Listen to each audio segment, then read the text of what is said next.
Here we have a Dark Elf hero on a Manticore, a Dark Elf spear unit, Dark Elf Cold Ones unit, and a damaged Dark Elf spear unit that are facing off against some Norse.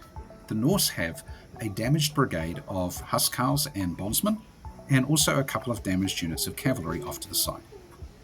Here, both of the Dark Elf Spearman units are within initiative charge range of the Huskarls, but the Cold One Knights are not. How would you engage these Norse to try and maximize the damage and minimize the risk to yourself as the Dark Elf player? We'll give you a moment to think about it.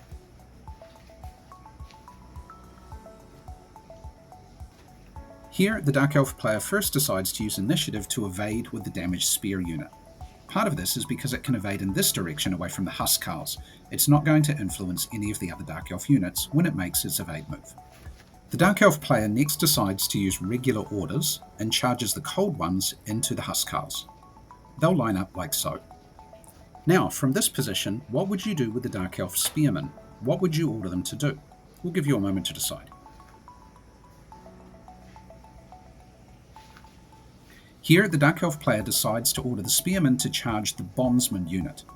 When they maximize their frontage against the enemy, that will put them in contact with both the Bondsman and the Huskarls unit, like so. The situation in the combat is 27 attacks for the Dark Elves versus 14 for the Norse, but to make sure they eliminate these Norse quickly, the Dark Elves also send in their hero on Manticore.